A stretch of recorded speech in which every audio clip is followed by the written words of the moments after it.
In 1945, Britain had a problem, a very strange problem. They had too many trucks, not just a few extra vehicles sitting around in some depot somewhere. We're talking about hundreds of thousands of American-made trucks scattered across Britain, Europe, North Africa, and Asia. Trucks that had helped win the war. Trucks that had carried soldiers, ammunition, food, fuel, and everything else an army needs to keep fighting. And now the war was over, and nobody knew what to do with them. What happened next is one of the strangest stories of the post-war period. Some of these trucks were sold for pennies. Some were deliberately destroyed. Some were pushed off cliffs into the ocean. And some simply vanished, only appeared decades later in the most unexpected places on Earth. This is the story of Britain's Lend-Lease trucks and what really happened to them after World War II. But before we get to the end of this story, we need to go back to the beginning. Back to 1940, when Britain was alone, desperate, and running out of everything. After the fall of France in June 1940, Britain stood alone against Nazi Germany. The situation was desperate in ways that are hard to fully appreciate today. The British Army had just been evacuated from Dunkirk, and while the rescue of over 300,000 soldiers was a miracle, they had left almost all their equipment behind on the beaches of France. Tanks, artillery, vehicles, weapons, all of it abandoned. Britain's factories were working around the clock to replace what had been lost, but they couldn't keep up. The country was producing Spitfires and Hurricanes to fight off the Luftwaffe, but that meant fewer resources for everything else. And one of the things Britain desperately needed was trucks. You might not think of trucks as glamorous weapons of war. They don't have the drama of tanks or fighter planes. Nobody makes movies about trucks. But here's the truth that every military commander understands. An army runs on logistics. You can have the best soldiers, the best weapons, and the best strategy in the world. But if you can't move food, fuel, ammunition, and reinforcements to where they need to be, you're going to lose. Trucks are the backbone of modern warfare. Without them, everything stops. In 1940, Britain didn't have enough trucks. Not even close. British factories were producing military vehicles, but nowhere near the numbers needed for a global war. The situation was becoming critical. And then America stepped in with one of the most important programs of the entire war. Lend-Lease. The Lend-Lease Act was signed by President Franklin Roosevelt in March 1941, 9 months before America officially entered the war. The idea was simple but revolutionary. America would lend war materials to countries fighting against the Axis powers, with the understanding that they would be returned or paid for after the war. In practice, this meant America became the arsenal of democracy, pumping out weapons, vehicles, aircraft, ships, and supplies for Britain, the Soviet Union, China, and dozens of other allied nations. It was the largest transfer of military equipment in human history. For Britain, Lend-Lease was a lifeline, and among the most important items flowing across the Atlantic were trucks, American trucks. Thousands of them at first, then tens of thousands, and eventually hundreds of thousands. These weren't British designs built in American factories. These were American trucks, designed for American roads, adapted for military use, and shipped across the ocean to fight a war on the other side of the world. The numbers are staggering when you really look at them. During the course of the war, Britain received approximately 400,000 trucks and vehicles through the Lend-Lease program. 400,000. To put that in perspective, if you lined up all those trucks bumper to bumper, the line would stretch for over 2,000 miles. That's roughly the distance from London to Moscow. Every single one of those vehicles had to be manufactured in American factories, shipped across the Atlantic Ocean through waters infested with German U-boats, unloaded at British ports, and distributed to military units across multiple continents. It was a logistical achievement that defies imagination. So what kinds of trucks are we talking about? The Lend-Lease program sent Britain a wide variety of American vehicles, but a few models became iconic symbols of the Allied war effort. The first and perhaps most famous was the Studebaker US-6. This 2.5-ton truck became the workhorse of Allied logistics. It was reliable, tough, and could handle almost any terrain. The Studebaker had a 6-cylinder Hercules engine that just kept running no matter what you threw at it. British drivers loved these trucks because they were so much more powerful and reliable than anything they had used before. The US-6 could carry 2.5 tons of cargo on roads, but in practice, drivers often loaded them with much more. These trucks hauled ammunition to the front lines, carried wounded soldiers to field hospitals, transported food and water to troops in the desert, and did 1,000 other jobs that kept the Allied war machine moving. Then there was the GMC another 2.5-ton truck that became legendary for its durability. American soldiers called it the Jimmy, or the Deuce and a Half, and British forces adopted these nicknames too. The GMC was everywhere during the war. It had a distinctive look with its rounded hood and canvas-covered cargo bed, and it became one of the most recognizable vehicles of the entire conflict. Over 560,000 GMC CKWs were produced during the war, making it one of the most produced military vehicles in history. The Dodge WC series was another American truck that became essential to British operations. These were lighter vehicles, typically 0.75-ton or 1.5-ton capacity, used for reconnaissance, communications, and transporting personnel. The Dodge became famous for its versatility. It could be configured as a weapons carrier, an ambulance, a command vehicle, or a dozen other specialized roles. British forces used thousands of these Dodges across every theater of the war. And of course, there was the Jeep. The Willys MB and Ford GPW, collectively known as Jeeps, were technically not trucks, but they were such an important part of the Lend-Lease program that they deserve mention. Britain received over 100,000 Jeeps during the war, and these little vehicles became ubiquitous. Every general seemed to have one. Every reconnaissance unit depended on them. The Jeep could go anywhere and do almost anything, and British soldiers came to love them as much as American soldiers did. These American vehicles transformed British military capabilities. Before Lend-Lease, British forces were using a hodgepodge of civilian vehicles pressed into military service, aging trucks from the previous war, and whatever domestic production could provide. The American trucks were newer, more powerful, more standardized, and available in quantities that British factories could never match. A British armored division in 1944 might have hundreds of American trucks in its supply train, all running on the same parts, using the same fuel, requiring the same maintenance procedures. This standardization made logistics infinitely easier. Now let me tell you about how these trucks were actually used during the war, because the stories are incredible. In North Africa, British and Commonwealth forces were fighting Rommel's Afrika Korps across thousands of miles of desert. The distances involved were enormous. Supply lines stretched for hundreds of miles across terrain where a breakdown could mean death. Lend-Lease trucks became the lifeline of the 8th Army. Convoys of Studebakers and GMCs would drive through the night to avoid the brutal desert heat, delivering water, fuel, ammunition, and food to units at the front. The trucks kicked up enormous clouds of dust that could be seen for miles, making them targets for Luftwaffe aircraft. Drivers learned to space their vehicles far apart to minimize losses from air attacks. Many trucks were lost, but many more got through. Without these American vehicles, the British victory at El Alamein in 1942 might never have happened. In Italy, the terrain was completely different, but equally challenging. Instead of flat desert, Allied forces faced mountains, narrow roads, and rivers that flooded every time it rained. American trucks proved their worth again and again, climbing grades that would have stopped lesser vehicles, fording streams, and somehow keeping supplies flowing to troops fighting their way up the Italian peninsula. The famous Red Ball Express that kept the Allied advance going after D-Day gets most of the attention, but British supply operations in Italy were equally impressive and relied just as heavily on Lend-Lease trucks. And then there was the campaign in Northwest Europe after D-Day. The Normandy invasion in June 1944 was the largest amphibious operation in history, and it required a logistical effort to match. As Allied forces pushed inland from the beaches, their supply lines grew longer and longer. By the time Paris was liberated in August 1944, supplies were being trucked from the Normandy beaches hundreds of miles to the front lines.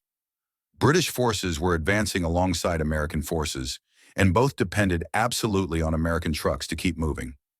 Every bullet, every gallon of fuel, every can of food had to come from the beaches on the back of a truck. Without Lend-Lease, the British contribution to the liberation of Europe would have been impossible. But here's where the story takes a strange turn. All those trucks, all that equipment, all those vehicles that had been so desperately needed for so long, what happens when you don't need them anymore? On May 8, 1945, Germany surrendered. The war in Europe was over. 3 months later, Japan surrendered too, and World War II was finally finished. Soldiers began dreaming of going home, and military planners began facing a logistical nightmare of a completely different kind. What do you do with all the stuff? The scale of the problem was almost incomprehensible. Britain had hundreds of thousands of American vehicles scattered across multiple continents. Trucks in Germany, trucks in Italy, trucks in North Africa, trucks in the Middle East, trucks in India, trucks in Southeast Asia. Many of these vehicles were worn out from years of hard use. Others were still in good condition. All of them represented a problem that needed to be solved. The first issue was legal. Under the terms of Lend-Lease, the equipment was technically on loan. Britain was supposed to either return it or pay for it. But returning hundreds of thousands of trucks to America made no sense. The shipping costs alone would be astronomical. American factories had already shifted back to civilian production, and the last thing the American market needed was a flood of used military trucks. So the two governments had to negotiate what would happen to all this equipment. The solution they came up with was pragmatic but strange. For equipment that was returned or destroyed, Britain owed nothing. For equipment that was kept and used for civilian purposes, Britain would have to pay, but at a steep discount from the original value. The negotiations went on for years, but the basic framework meant that Britain had several options for dealing with their surplus trucks. Send them back, destroy them, or keep them and pay a fraction of what they were worth. Sending them back made no economic sense, so that option was mostly ignored. That left destruction or retention, and both of those paths led to some fascinating outcomes. Let's start with destruction, because this is where the story gets really strange. In the years immediately after the war, thousands of perfectly functional American trucks were deliberately destroyed. Not because they were broken, not because they were worn out, but because destroying them was cheaper than any alternative. The logic went like this. Storing trucks costs money. Maintaining trucks so they don't deteriorate costs money. Shipping trucks anywhere costs money. But driving a truck off a cliff into the ocean? That's free. And that's exactly what happened. Across Britain and its territories, military vehicles were disposed of in ways that would make any collector today weep. Trucks were driven to the edges of quarries and pushed over. They were dumped into the sea from piers and cliffs. They were stripped of usable parts and then burned. They were buried in mass graves, literally bulldozed into pits and covered with earth. In some locations, local civilians could hear the sounds of vehicles being destroyed around the clock for days on end. One of the most notorious disposal sites was in the waters around Malta. The small Mediterranean island had been a crucial British base during the war, and it was home to thousands of military vehicles when the fighting stopped. Rather than ship these vehicles anywhere, British authorities simply drove them into the sea. Today, divers exploring the waters around Malta can still find trucks, jeeps, and other vehicles sitting on the ocean floor, preserved by the salt water in an eerie underwater graveyard of military equipment. Similar scenes played out in other locations. In North Africa, vehicles were abandoned in the desert, left to be slowly buried by sand and claimed by rust. In Europe, trucks were sold for scrap at prices so low they were essentially being given away. In Asia, vehicles were dumped, burned, or simply left behind when British forces withdrew. The waste was extraordinary.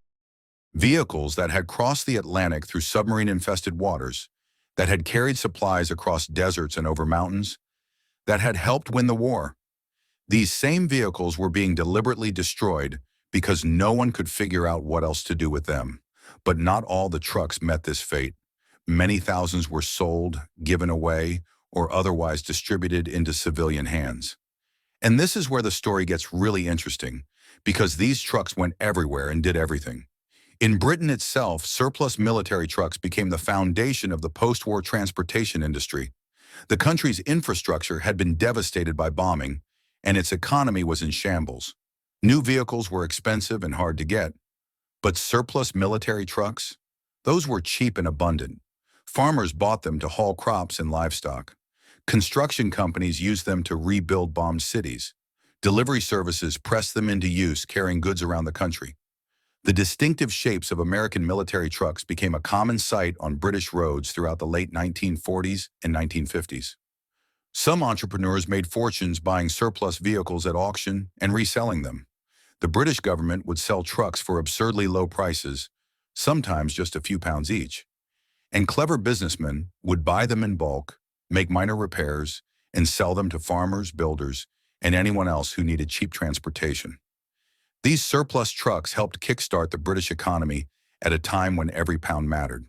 The trucks went even further abroad. British colonies and former colonies around the world received shipments of surplus vehicles. In Africa, Lend-Lease trucks became common on roads from Cairo to Cape Town. In the Middle East, Studebakers and GMCs could be found hauling goods through markets that had seen camels and donkeys just a few years before. In Asia, the trucks helped rebuild countries devastated by Japanese occupation. Everywhere the British Empire had influence, American trucks followed.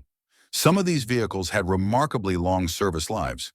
In developing countries where new vehicles were expensive and spare parts scarce, communities became expert at keeping old military trucks running. Local mechanics learned every quirk of the Studebaker US-6, every weakness of the GMC CCKW. They fabricated replacement parts from scrap metal. They converted trucks to run on whatever fuel was available. They kept vehicles going for decades through sheer ingenuity and determination. There are documented cases of Lend-Lease trucks still in service in the 1990s, 50 years after the war ended. In remote parts of Africa and Asia, these American trucks from the 1940s were still hauling goods and people along dusty roads, maintained by mechanics who had learned their trade from their fathers and grandfathers. The trucks had become family heirlooms, passed down through generations, worth more as working vehicles than they would ever be as collector's items. The Soviet Union received even more Lend-Lease trucks than Britain, and the story of what happened to Soviet trucks after the war is equally fascinating. The USSR received approximately 400,000 American trucks through Lend-Lease, and these vehicles became absolutely essential to the Soviet war effort. The famous Soviet advances of 1944 and 1945, when the Red Army drove the Germans back across Eastern Europe and into Berlin, were made possible in large part by American trucks carrying Soviet supplies. After the war, many of these trucks remained in Soviet service for decades. The Studebaker US-6 was so popular in the USSR that Soviet factories began producing their own version, the ZYS-151, which was essentially a copy of the American design. Lend-Lease trucks shaped Soviet vehicle design for a generation. But let's get back to Britain and talk about some specific vehicles and what happened to them, because individual stories can be more compelling than statistics. Consider the Studebaker US-6 with serial number 6854321. I'm making up that specific number, but trucks like this one were real.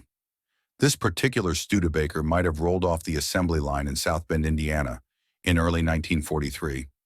It would have been driven onto a ship, crossed the Atlantic while sailors watched nervously for U-boat periscopes, and arrived at a British port. From there, it might have been assigned to a supply unit supporting the 8th Army in North Africa. It would have driven thousands of miles across the desert, survived strafing attacks from German aircraft, and carried countless tons of ammunition and supplies to the front. After North Africa, it might have been shipped to Italy, where it climbed mountain roads and forded swollen rivers.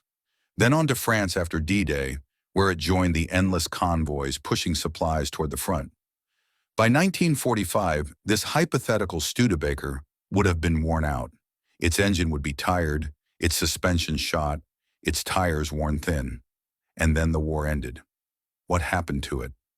Maybe it was one of the trucks driven into the sea, or maybe it was sold at auction for 10 pounds to a farmer who needed something to haul hay.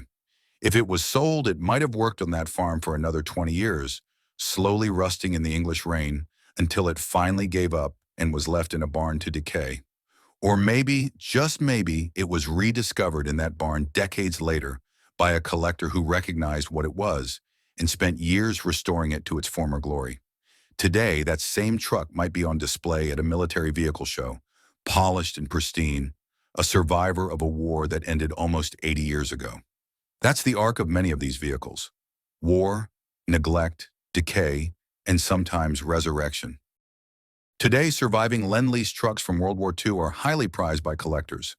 The same vehicles that were being pushed off cliffs in 1946 are now worth tens of thousands of dollars in good condition. Military vehicle collectors around the world search for surviving examples, and the rarest variants can command extraordinary prices. Museums compete to acquire good examples for their displays.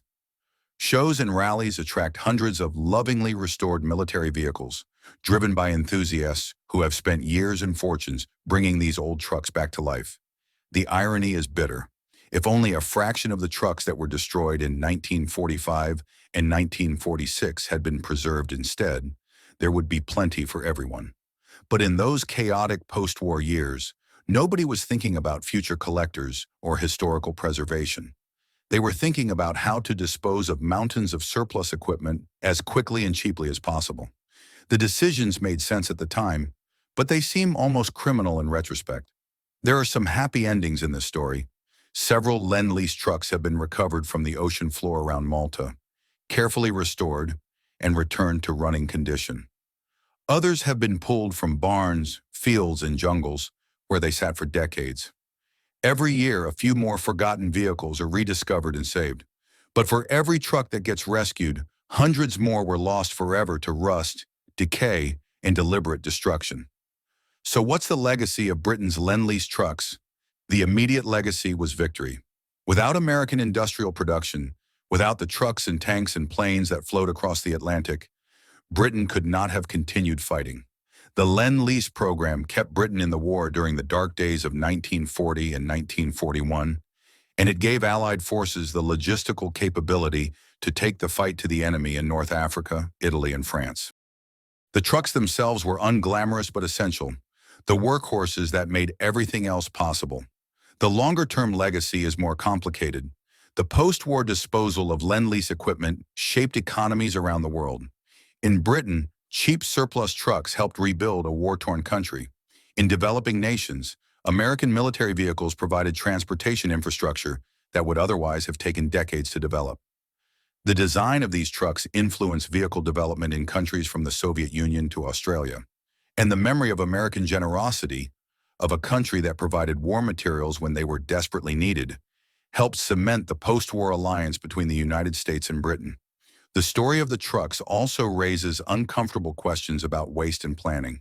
The destruction of perfectly good vehicles, because no one could figure out what else to do with them, is a reminder of how chaotic and improvised even the best-planned military operations can be. The same governments that had organized the greatest logistical effort in human history to win the war proved unable to manage the peace with the same efficiency. Trucks that had been precious just months earlier became garbage to be disposed of in whatever way was cheapest. For the collectors and historians who study these vehicles today, every surviving truck is a connection to that extraordinary period. When you see a restored Studebaker US-6 at a vehicle show, you're looking at a piece of history. That truck, or one just like it, might have carried ammunition at El Alamein, or supplies to the troops liberating France, or wounded soldiers to aid stations in Italy. It was part of the great machine that defeated fascism and saved civilization. The fact that any of them survived at all feels like a small miracle. Britain received approximately 400,000 American trucks and vehicles through Lend-Lease during World War II. These vehicles helped win the war in every theater from North Africa to Northwest Europe. When the war ended, most of them were destroyed, sold for scrap, or left to decay. A lucky few survived to be restored and preserved by collectors. Today, perhaps a few hundred remain in running condition worldwide, out of hundreds of thousands that once existed. The next time you see an old military truck at a parade or a museum, take a moment to think about its story. Think about the factory where it was built, the ocean it crossed, the battles it supported, and the strange fate that awaited it when the fighting stopped. Think about the soldier who drove it, the mechanic who maintained it, and the collector who saved it from oblivion. Every one of these trucks has a story, and together they tell the larger story of how the world fought the biggest war in human history, won that war, and then tried to figure out what to do with all the equipment that made victory possible. That's what really happened to Britain's Lend-Lease trucks after World War II. It's a story of desperation and abundance, of necessity and waste, of destruction and preservation. It's a very human story when you think about it, and it's one that deserves to be